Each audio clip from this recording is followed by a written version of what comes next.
Morning with Farah.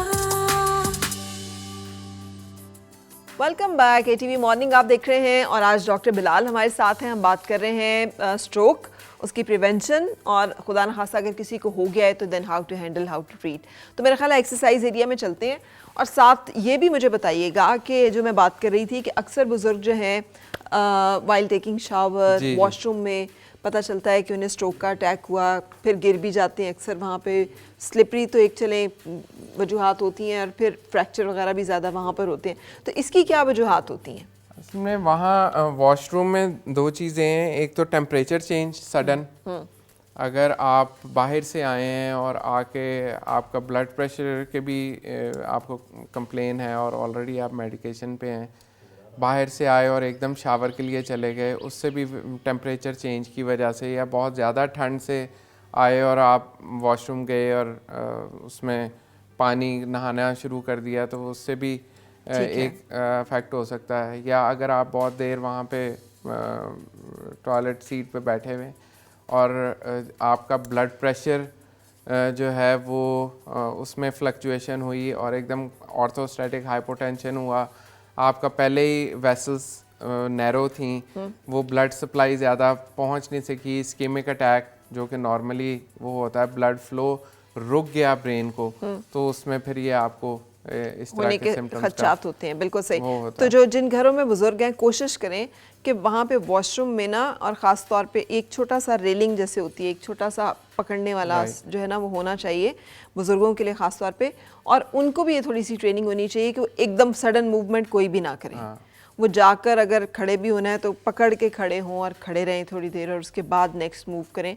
ये कुछ चीज़ें जो हैं ये एज में बड़ी ज़रूरी हो जाती हैं। और दूसरा, स्ट्रोक के साथ साथ ना बाज़ वक़्त ऑर्थोस्टैटिक हाइपोटेंशन भी हो सकती है। इसमें स्ट्रोक नहीं होता, लेकिन एक ऐसा ब्लैकआउट चक्कर सा आता है जो कि दैट शोज़ कि आपका ब्लड जो है ना वो ब्रेन तक नहीं आया और आपका ब्रेन चाह रहा है कि आप लेट जाएं, मींस गिर जाएं। इट्स अ प्रोटेक्टिव मोड के इससे पहले कि वो स्ट्रोक में जाएं, वहां तक बेशक उससे हड्डी टूट जाए लेकिन ब्रेन डैमेज ना हो। बिल्कुल ठीक है, क्योंकि brain is a vital organ और उसके ब्रेन और वो ज़्यादा अरसा उसका इफेक्ट, वो ज़्यादा इफेक्ट रहता है। ठीक है। तो अब एक्सरसाइजेस कौन सी हैं, और ये जो एक्सरसाइज हम बता रहे हैं ये सिर्फ उन लोगों के लिए जो मुतासर हो चुके होंगे या जिनको TIAs आ रहे होंगे, या फिर ये हर कोई कर सकता है? असल में एक्सरसाइजेस तो ये उन लोगों के लिए हैं जो कि जिनको स्ट्रोक हो गया है, और उसमें मैं बिफोर स्टार्टिंग एक्सरसाइजेस एक रिक्वेस्ट करना चाहूँगा। जो एक बहुत सी नॉर्मली मिथ है कि ये ब्लड फ्लो कम हो गया है और उसकी मालिश शुरू हो जाती है, और पता नहीं कबूतर का तेल, वो खून, बल्कि कबूतर का तेल नहीं, कबूतर का खून लगाया जाता है कि भाई गर्म होता है, और वो पेशेंट को इतना ज़्यादा गर्म रखते हैं और वो कोशिश करते हैं कि जी ये जगह में वो ये समझते हैं कि ब्लड सप्लाई ख़त्म हो गई, ब्लड फ्लो नहीं हो रहा।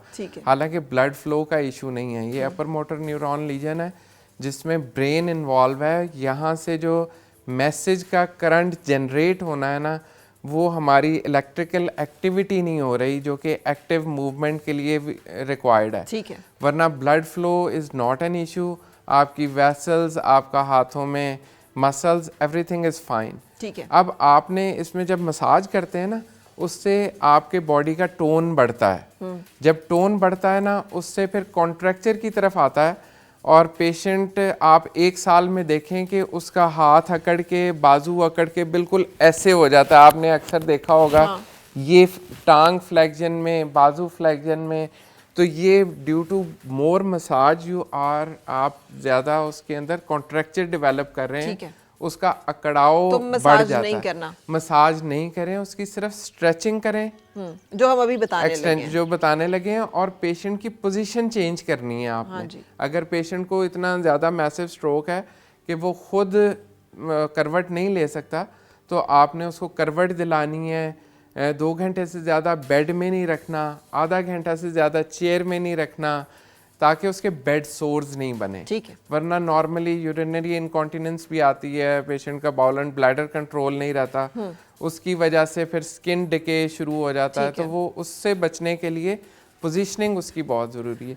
आपने Right. सिंपली इसमें जब एक्सरसाइज करानी है पेशेंट की, आपने उसको कोशिश करनी है एक्सटेंशन में लेके जाएं। ये हाथ पूरा, इसमें हम नॉर्मली एक एक जॉइंट को पहले और सिंगली, एक्सटेंशन जो है उसके लिए क्या बाजू को भी पहले एक्सटेंड करके करना है या ये सिर्फ? सबसे पहले ये देखें, सबसे छोटा जॉइंट आपका ये फैलेंजीज, आपके उंगली का एक, ये दो और ये तीन, ये तीन, फिर इसके बाद इन सबको इकट्ठा बाहर की तरफ लाना है।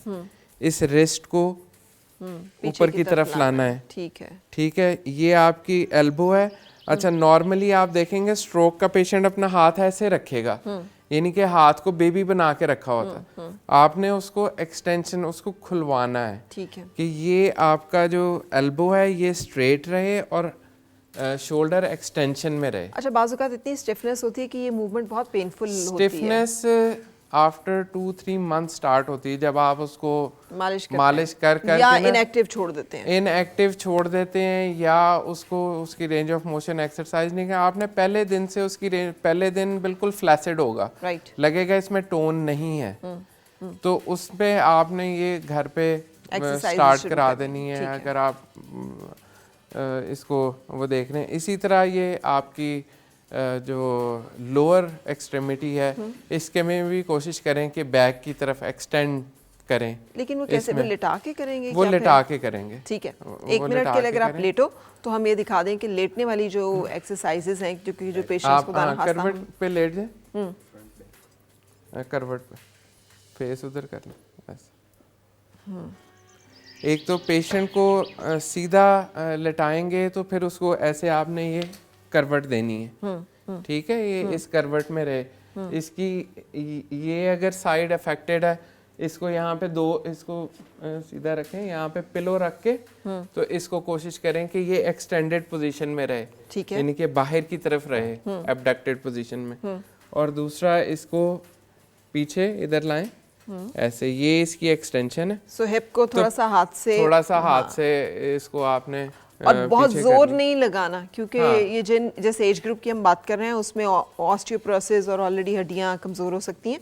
बस उसकी आहिस्ता आहिस्ता रेंज बेहतर करनी है, पहले दिन ही नहीं कोशिश करना कि वो बस बहुत ज़्यादा हो जाए। और बाकी रेंज ऑफ मोशन जो भी, अगर अब इस तरह है ना पेशेंट, आप सीधा लेटे, अब ये साइड लेट से कि अफेक्टेड है, ये ठीक है, इसमें इसको कहें कि आप हाथ ये पकड़े ऐसे और ऊपर लेके आए। ठीक है, ये विद द हेल्प ऑफ अपने ही दूसरे गुड हाथ आर्म, से, हाँ। वहाँ से आप इसको एक्सटेंड करके लेके आएंगे और अपनी हेल्प से इसको वापस लाएं। ठीक है, ठीक है।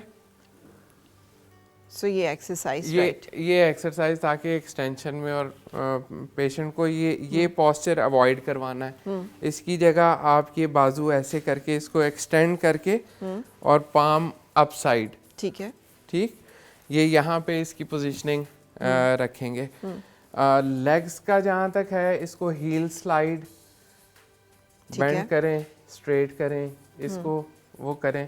अब एक साइड वीकर होगी, यहाँ पे उसको हेल्प चाहिए होगी, दूसरी साइड अपने वो खुद से वो कर सकता है। पेशेंट की टर्निंग जो है, देखें वो जितना खुद एक्टिवली कर सकता है उसको करें, उसको ज़्यादा भी सपोर्ट ना दें। ठीक है, जितना वो खुद से जोर लगा के कर पा रहा है उसको करने दें। और फिर भी अगर नहीं हो रहा तो हल्का सा पुश कर लिया या हेल्प कर दी कि बेड में साइड पे बैठना है या उठना है या खड़े होना है। असिस्टेड डिवाइस ज़रूर यूज़ करें ताकि उसको एक एक्स्ट्रा सपोर्ट रहे। वॉशरूम जाना है तो शुरू में सपोर्टेडली जाए, मीन्स कोई बंदा साथ जाए ताकि पकड़ के आ जाए। तो ये एक कुछ एक्सरसाइजेज हैं जिसको के करें। और मेरे वो तमाम प्यारे से हमारे बुज़ुर्ग जो कि देख रहे हैं इस वक्त शो, तो आपने ये जो हम चीज़ें बता रहे होते हैं, अगर कोई और नहीं भी है ना तो ख़ुद से कोशिश करें कि ये वाली एक्सरसाइजेज जो हैं आप खुद ही से करें। मतलब ये छोटी छोटी फ्लेक्शंस हैं, एक्सटेंशंस हैं, ताकि आप खुद से थोड़ा सा एक्टिव रह सकें। अच्छा, अब कौन सी एक्सरसाइजेज है जो कि बैठ के की जा सकती है? में वही जो आपको लेटे हुए आपने की थी, दोनों आर्म्स की हेल्प के साथ इसको आप ऊपर कर सकते हैं, इसको साइड पे लेके जा सकते हैं। ठीक है, इस तरह साइड पे जो एक्टिविटी आप with the help of other limb कर सकते हैं। इस तरह बैठे हुए आप अपनी, ये अगर लेग अफेक्टेड है दूसरी लेग उसके नीचे रख के इसको ऊपर लेके आ सकते हैं और कोशिश करें कि यहाँ से जोर लगेगा नहीं, लेकिन जस्ट ट्राई एंड थिंक। असल में इसमें ये भी होता है जब सेरेब्रोवास्कुलर एक्सीडेंट होता है ना, जब स्ट्रोक होता है उसमें कुछ सेल्स डैमेज होते हैं और कुछ जो उसके आसपास होते हैं ना वो शॉक में चले जाते हैं। वो डरे हुए होते हैं किस्म का, उनको लगता है कि भाई कुछ हो गया है, इनके आपस में जो कनेक्शन होते हैं वो खराब हो जाते हैं, जो कि आहिस्ता आहिस्ता 2 से 3 महीने में वापस आते हैं।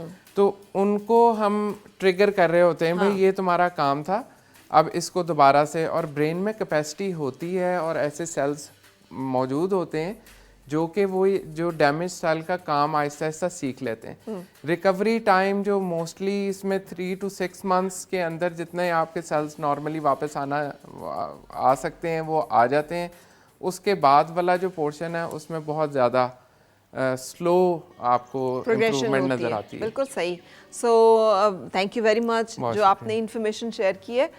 मेरे वो तमाम सीनियर सिटीजन जो हमें देख रहे हैं, हमारे बुजुर्ग, कोशिश करें कि ये वाली छोटी छोटी एक्सरसाइजें खुद ही से घर में ज़रूर करते रहा करें और थोड़ा एक्टिव चलते फिरते रहें। इन छोटी छोटी बज़ाहिर छोटी छोटी जो हिदायत हैं या कह लें एहतियातें हैं, उनको मद्देनज़र रखना बड़ा ज़रूरी है ताकि ज़िंदगी को भरपूर और to the best, to the जिसे कहना चाहिए लास्ट मोमेंट भरपूर अंदाज से जिया जा सके।